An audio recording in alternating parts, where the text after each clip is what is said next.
seguimos en el FutureCom 2012 desde la ciudad de Río de Janeiro, haciendo la cobertura del Show Daily, boletín oficial o como quieran llamarlo, según el idioma en lo que lo reciban, porque saben que estamos haciendo un boletín casi en 2 lenguas y media.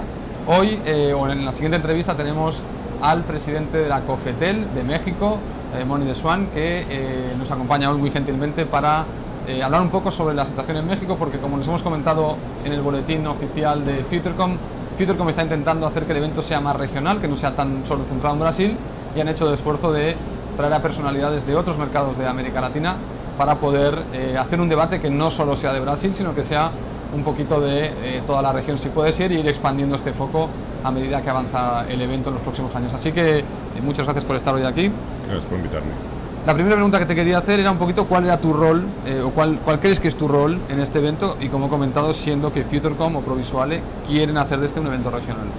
Yo creo que la apuesta es la correcta, es decir, en buena medida, si tú escuchas al resto de los reguladores latinoamericanos, compartimos en buena medida buena parte de los retos. Es decir, tenemos, por un lado, una urgencia por adoptar nuevas tecnologías. Eso puede ocurrir vía una serie de licitaciones. Cada uno de nosotros está en distintos procesos licitatorios, los incentivos detrás de esos procesos licitatorios, la forma de segmentar cada una de las bandas, la banda de 700, la banda de 2.5. En fin, escuchas hablar a los reguladores de América Latina y escuchas retos muy similares de cobertura, de calidad. Entonces, en ese sentido, me parece que cumple con esta naturaleza de intercambiar preocupaciones y soluciones regionales. Eso por un lado. Y por otro lado, algo que ocurre siempre, y creo que también hay que advertirlo, y es que los reguladores tienden a quedarse atrás. La tecnología es mucho más rápida, es mucho más ágil, el desarrollo tecnológico y la forma de adecuar la regulación a ella tiene que tener espacios como este, en donde tú interactúas con desarrolladores, pero también con regulados. Y creo que además despolitiza un poco la relación que comúnmente existe en el país. Es decir, yo difícilmente, o bueno, cuando me siento en México con los regulados, hay un acercamiento distinto, o incluso en la interacción de la que hay fuera del país, en donde se ve un poco de distancia y perspectiva de ambos lados. Claro. En ese sentido, creo que estos foros siempre son útiles, además de, evidentemente, una serie de reuniones bilaterales con Benachowski, con el ministro Silva, con Martiñao, en fin, buena parte de la agenda bilateral y multilateral. Tenemos en México este mes la segunda conferencia latinoamericana de espectro, en la reunión de CITEL. En diciembre nos veremos todos en Dubái, en la CMR12. Entonces, empezar también un poco a avanzar esa agenda, llegar a ciertos compromisos y buscar consensos. Bueno, hablando del espectro, que tú decías que todos estáis en una parte de licitaciones o ciertos procesos, vosotros estáis quizá en una posición muy particular, y desde mi punto de vista, y es porque estáis influenciados por Estados Unidos, que muchas veces hace lo que le da la gana, y luego estáis influenciados quizá por lo que haga el resto de América Latina cuando intenta crear esfuerzos de, por ejemplo, cortar la banda de 700 según dice la OIT y no según lo han hecho los americanos. ¿Cómo veis vosotros esta posición donde tenéis esta influencia norteamericana, evidentemente, porque estáis al lado y a veces os puede llegar a interesar que vuestras redes estén alineadas un poco con la de los operadores norteamericanos, pero también tenéis una necesidad de escala como el resto del planeta y a veces que os puede crear esta duda de, bueno, ¿hay escala suficiente en Estados Unidos? ¿Me interesa más la escala del resto del mundo? Y yo creo que México ya tomó una decisión al respecto. Es decir, la Comisión en septiembre pasado emitió una recomendación, la COFETEL emitió una recomendación unánime por parte de su pleno, apoyando la segmentación hacia Pacífico para la banda 700. O sea, que desmarcándose de Estados Unidos, diríamos. Desmarcándonos, si no podemos desmarcar. No desmarcar. Por el Río Bravo, sí. la desmarcación se complica por el simple hecho geográfico. Pero tú dijiste algo con lo que yo no estaría de acuerdo. Estados Unidos hace lo que le da la gana. Entre comillas. En 700 lo entiendo, pero en 700 creo que Estados Unidos hizo lo que pudo. Okay. Es decir, Estados Unidos una decisión coyuntural. No, lo que da la gana lo haces cuando tienes tabula rasa, es decir, cuando puedes hacer lo que realmente puedes. En el caso estadounidense creo que hay que ser también justos con una segmentación que tiene sus límites y sus carencias sobre todo, pero también que responde a la coyuntura propia. Es decir, ellos adjudican una parte importante de esa banda, la banda 700, a Fuerza de Seguridad Nacional. Nosotros no tenemos ese problema, salvo vinculado con el narcotráfico. Pero aún si lo tuviéramos, no tenemos los presupuestos en las fuerzas de seguridad para adjudicar ese espectro y que la fuerza de seguridad desarrolle sus propias bandas. Entonces, lo que estarían buscando en todo caso es capacidad. No tenemos la estructura de mercado, el ecosistema de mercado que tiene Estados Unidos, no tenemos la cobertura que tiene ya Estados Unidos. Y Estados Unidos lo que hizo fue despejando la banda, fue adjudicándola. Y eso con una segmentación que para países como México, francamente, pues no nos ayudan a resolver nuestras principales preocupaciones que tienen que ver con cobertura a precios accesibles de banda ancha.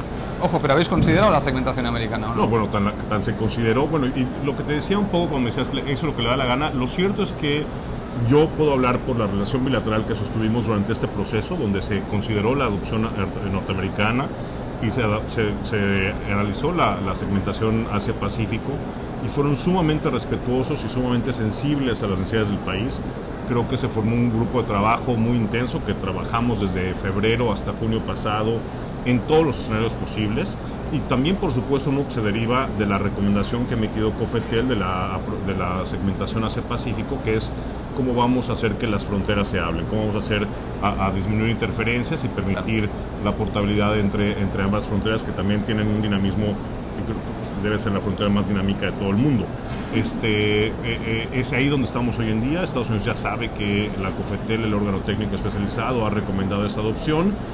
No te puedo decir que están felices de la vida con la decisión, pero sí te puedo decir que han entendido, gracias a un trabajo técnico muy profundo, que era la mejor decisión que tenía México para enfrentar sus necesidades. Vale, quizá cuando he dicho, cuando da la gana, que van por libre, para que no cree como despectivo, porque no van por libre porque tienen una capacidad de mercado que les permite esta libertad. Y ellos tienen que defender de alguna manera algunos intereses de sus usuarios, por un lado, pero también de sus operadores, y eso es entendible, pero creo que también ellos entendieron perfectamente las necesidades que tiene México, con una penetración mucho más baja que tienen ellos, con un desarrollo socioeconómico también muy inferior, con 60% de los mexicanos absolutamente fuera del mercado de telecomunicaciones. Sabían que 700 tenemos que tomar una segmentación mucho más eficiente, que permitiera un despliegue más barato y que permitiera por lo menos teóricamente la entrada de 3 operadores en esa banda.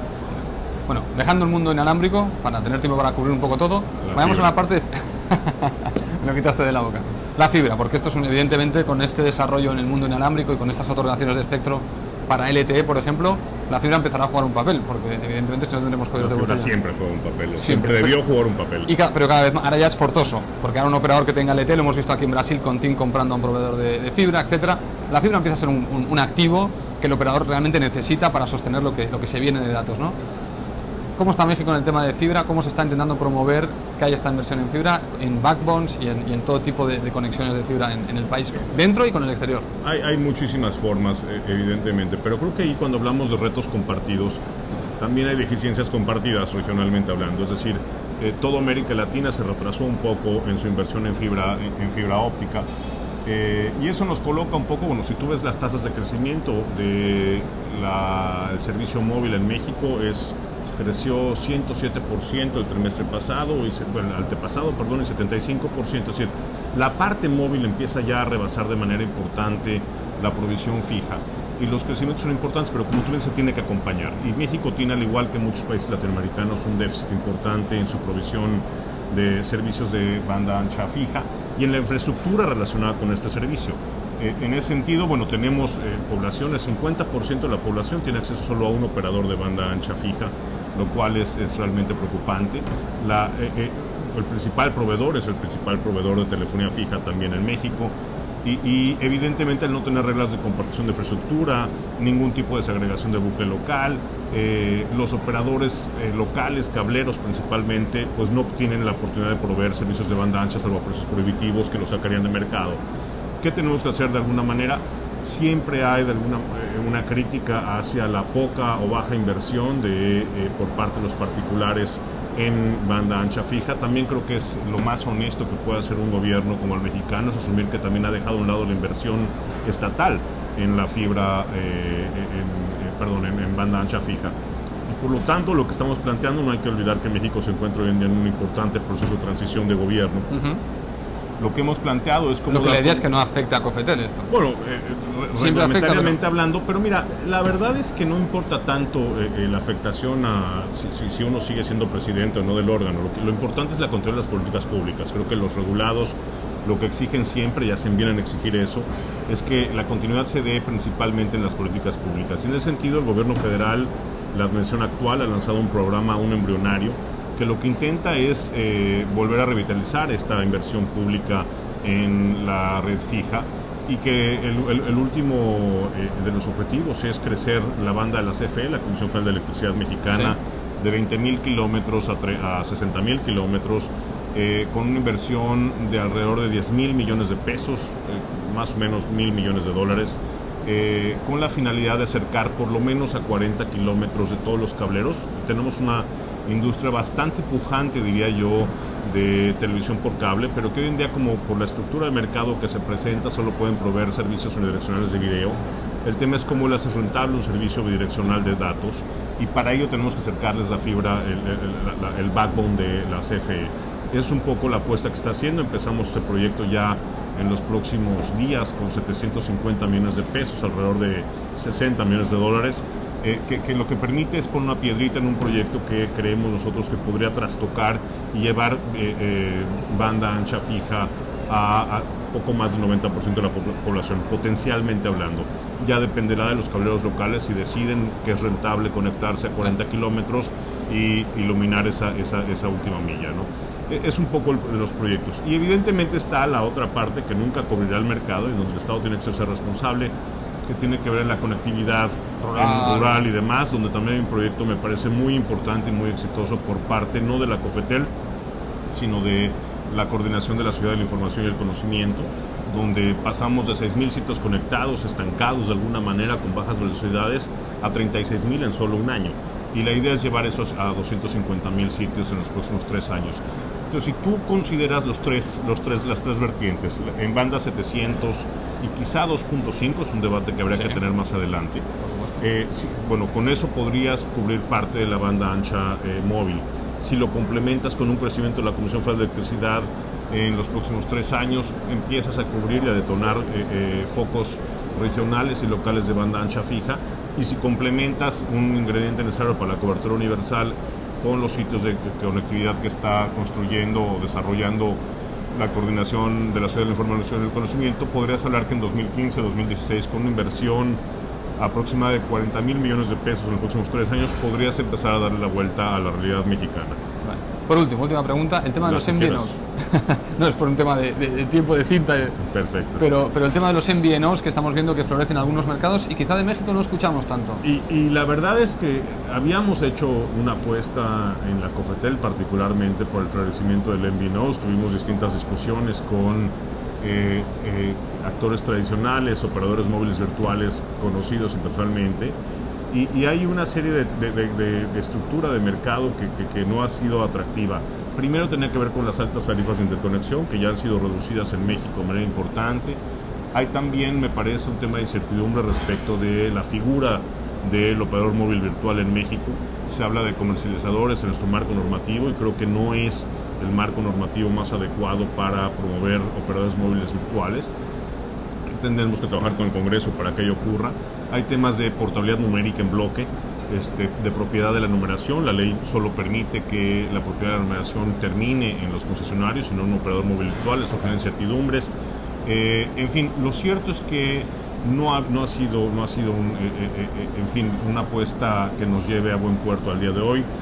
Creo que hay que volver a sentarnos, volver a revisar un poco la estructura del mercado mexicano, el marco normativo, y ver si por ahí podríamos o no podríamos fomentar esto. Ahora, siempre queda la ventaja o la pregunta de qué se hará con la banda 700, qué se hará con la capacidad que esta te permite, y creemos que ahí uno de los modelos que estamos analizando puede ser precisamente el de un operador que de wholesale, que de capacidad, y creemos que eso podría ser un segundo esfuerzo por un florecimiento mucho más robusto de los operadores móviles virtuales. A título personal tuyo, los MVNOs es algo que te haría, diríamos, ilusión que florecieran. ¿Te parece un sistema mecánico interesante para fomentar competencia, por ejemplo? Me haría, por supuesto que me hace. Mira, los MVNOs tienen por lo general la tendencia en los mercados de mejorar mucho la atención al cliente y el servicio como tal.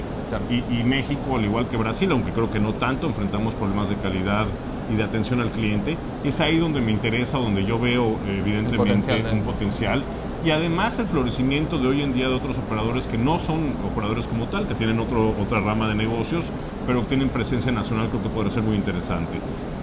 Ahora, me gustan los operadores móviles virtuales que llegan a establecerse al país de manera importante, que llegan a apostar por el mercado mexicano, y no aquellos que ponen un pie, terminan vendiendo y se retiran del país, ¿no? Ese creo que no hace más que un bien muy temporal, especulativo, como tú bien dices. Ese tipo de MVNOs no me gusta. Entonces dependerá un poco de el tipo de MVNOs que llegaran a ubicarse en México. Y creo que, insisto, urge que el gobierno mexicano haga una revisión de su marco normativo, de las reglas de la propia cafetera en materia de portabilidad, y que demos respuesta a qué vamos a hacer con la banda 700, porque podría estar ahí una nueva semilla para que no usen en México. Estupendo. Bueno, Moni, muchas gracias por venir a vernos.